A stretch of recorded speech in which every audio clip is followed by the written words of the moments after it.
I'm afraid I can't do a passable Charlton Heston impersonation, but bear with me if you will.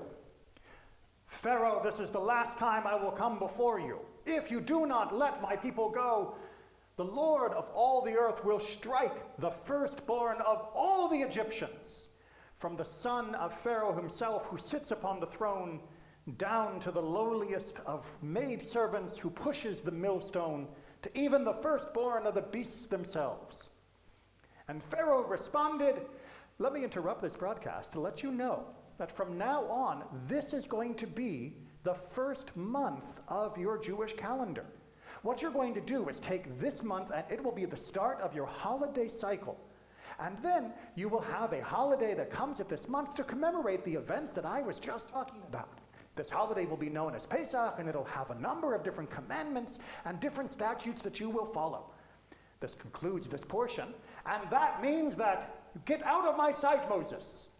And indeed, that night, the angel of death went through the streets and yada, yada, yada. There was a bit of an interruption there in the middle, yes?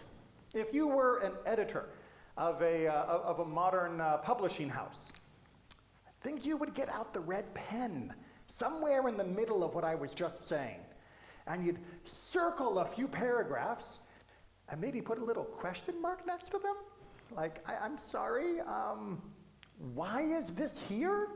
Couldn't you, just cut it or move it somewhere else? It really interrupts the narrative flow. And indeed, chapter 12 very much interrupts the narrative flow of this section of the Torah. It is plague after plague, and the drama playing out in front of the courtyard of the Pharaoh, and then in front of all of the nation, and then within the Jewish people, and Moses again, and back and forth. It is an amazing, amazing piece of literature with subtle, intricate patterns of the plagues being divided into groups of three, each following certain intricacies of interconnectedness across this whole rubric. It's amazing.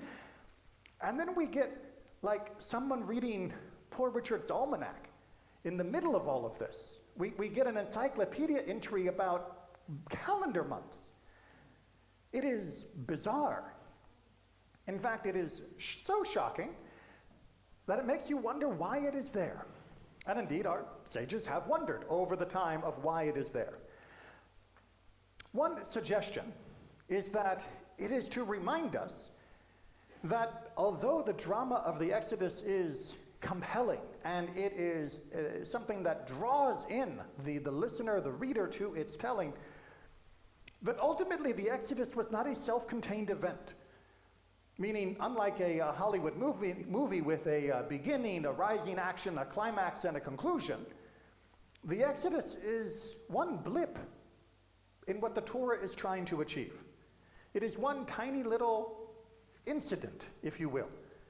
That in fact, the bigger story the Torah is trying to give us is the story of the commandments. And at this point in the Exodus, with the rising crescendo and the emphasis on let our people go, let our people go, let our people go, it's almost as though the author wanted to make sure that the reader knew why we wanted to go. And that was in order that we could establish ourselves as a nation with a calendar and with holidays and with the freedom to observe the commandments. That was the point. And the Exodus, as I've mentioned in previous sermons, was not just about getting us out of Egypt. It wasn't about changing zip code. It was about changing the potential for our spiritual life. And had we continued to dwell without interruption only upon the drama, we would have missed that point. There needed to be this interruption to let us know that the Exodus was not the end. This was not the climax. This was, in fact, a mere preamble to what was truly happening. And what was truly happening was we were beginning to receive mitzvot. We were beginning to receive commandments. And this was important for the Israelites to understand, just as it is for us.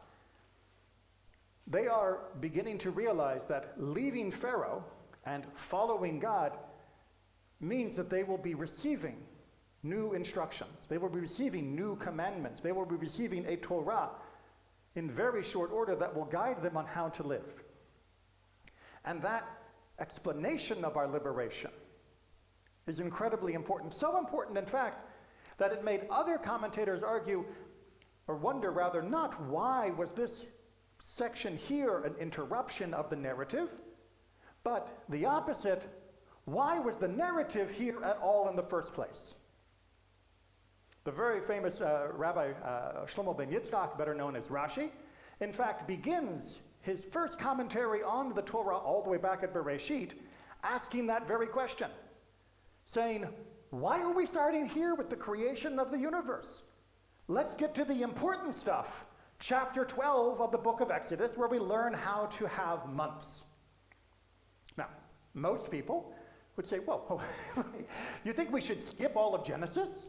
Skip creation? Skip Noah? Skip Abraham, Isaac, Jacob, Joseph? Are you going to skip all of that? Going to skip the whole beginning of Moses, the Exodus drama? Who makes movies out of chapter 12, out of the description of months? That's nothing. We want the good stuff.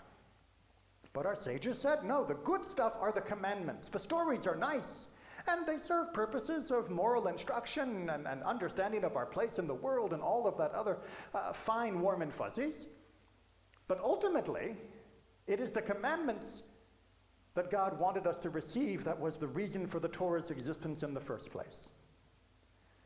So despite the tendency that some of us may have, myself included, certainly in my younger years, of wanting to skip these passages, of wanting to get back to the good stuff, of wanting to just go, okay, don't do that, come on, where's the story pick up again?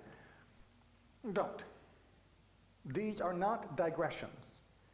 The story is the wrapping paper. The story is the packaging. The story is a useful instrument and handle upon which we can pull and hold to get a foothold into the world of Torah. But don't stop at that threshold. Don't stop and only marvel at the packaging.